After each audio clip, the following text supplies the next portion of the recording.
هادو هما قوم لوط اللي حلوا باب جهنم بيديهم ونزل عليهم غضب الله.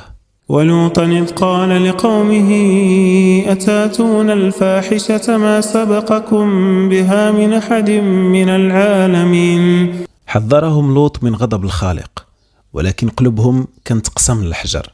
وأمطرنا عليهم مطرا فانظر كيف كان عاقبة المجرمين.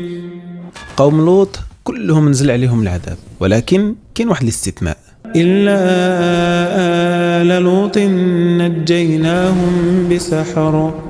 أي أن الله نجى لوطا وأهله لأنه لم يكن صالحا فقط، بل إنه كان أيضا مصلحا، وهذا هو معنى الشكر الحقيقي.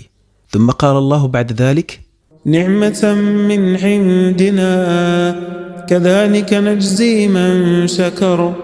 أي أن نجاة لوط من غضب الله ليست خاصة به وحده، بل كل من كان صالحا ومصلحا في أي زمان ومكان سينجيه الله عز وجل في الدنيا قبل الآخرة.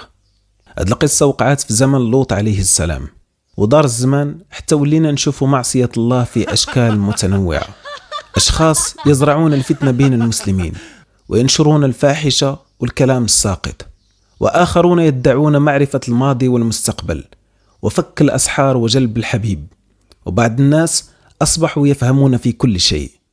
بنات تفتنوا بالشاشات ولاو كيقلبوا على اللايكات، تبرج ولا سميتو موضة، والستر وتخلف، نساو باللي جمال المرأة هو الحياء. نساء خربوا البيوت باسم الحرية المزيفة، ما عرفوش بأنهم كيدمروا الجو العائلي، وما كتبقاش بركة في البيوت. فاش كتموت الأسرة كيموت المجتمع. كائن مخلوق من تراب وجالس كيتفلسف واش كاين الله.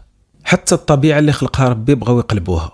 هذه هي قمة الفتنة، فاش كتولي الفطرة مقلوبة والمنكر كيولي شي حاجة عادية وسط هذا الموج ديال الفتن اللي غارقين فيه. كيفاش نقدروا نحميو ريوسنا من غضب الله؟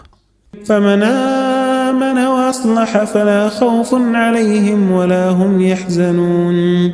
كل واحد فينا يصلح نفسه أولا ورجع لله بقلب صادق وتوبة نصوحة. خاصنا نتعلموا من قصة لوط عليه السلام.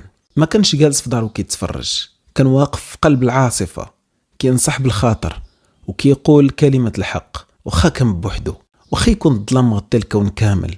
شعل شمعة كنت هو داك الضوء اللي كيقلبوا عليه الناس. ما يكفيش تكون صالح في دارك وسد عليك وتخلي الناس تغرق. كن مصلح، انصح بالخاطر بالتي هي أحسن، وقل كلمة الحق، ما تسكتش. راه السكوت هو اللي نزل العذاب على قوم لوط. استغفر الله في كل لحظة. كن أنت التغيير اللي بغيتي تشوفه في العالم.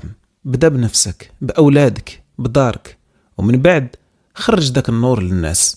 عسى الله أن يرحمنا وينجينا من هذه الفتن كاملين.